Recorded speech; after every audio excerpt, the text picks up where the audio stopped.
pick your storyline, the Islanders looked awfully good again. I just looked at Barry Trotz there, and it's like, well, what else did you expect? I mean, a shutout, just ho-hum, another win, and that's the way my team's supposed to perform, and that's the way to perform. And so, as like you said, very businesslike, and no reason to get excited because the expectations are exactly what they need to be, high, and everybody's on board. Islanders went into D.C. on Friday night, and it was Thomas Greiss who got the call, and Thomas Greiss who posted a 19-save shutout. Not all that taxing, but still an impressive performance. And you could say the same thing about Robin Lehner today.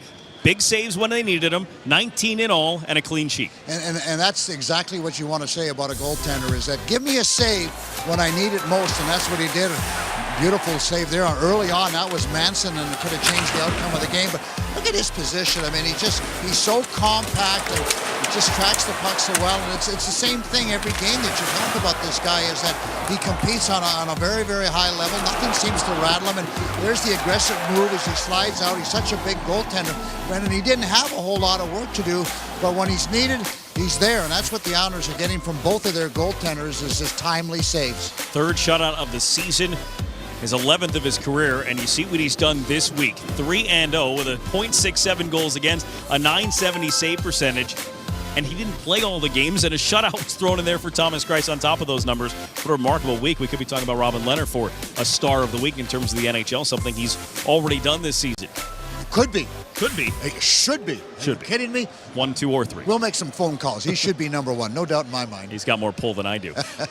Couldn't win it alone, though, not just with Robin Lehner. You do need some goals. How about Cal Clutterbuck? He scores twice in the first period. Both came in the opening 10 minutes of the game. One of them came on the power play. He's playing some of his best hockey. He really is, and we've been talking about him not only the last couple of games, but I think it's the last couple of weeks where he seems to have found the fountain of youth when you talk about his legs. He has got such jump and rushing to get himself in position, and it's almost like he said to himself, hey, I got to get into the scoring areas to be able to score goals. So he's hurrying himself to get into those positions, allowing himself those opportunities and making the most of it. But he hasn't forgot who he is, Brendan.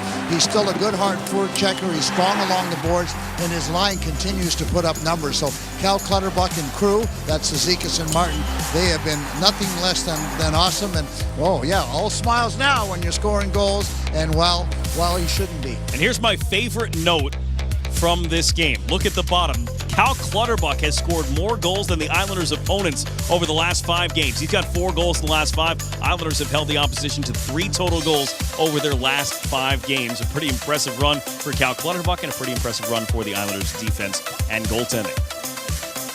So it was 2-0 after the first period, and in the second it looked like it was going to be another scoreless frame, but a huge goal, really. You saw a push there during the second and even in the third period from the Anaheim Ducks. The reason they really couldn't get back into it, though, that third goal, Leo Komarov in the final minute. That really gave the Islanders just a little bit of cushion, and I think took a little wind out of the sail of the Ducks, because the Ducks were pushing pretty hard for about 3-4 minutes, and Lehner had to stand tall, and then just good hard forecheck, Filppula following up, and then Del Cole, who seems to continue to get better and better with more ice time and more confidence, and that's a great deflection by Leo as he started the play. A little forecheck, go back to the front of the net, and then wait for that shot.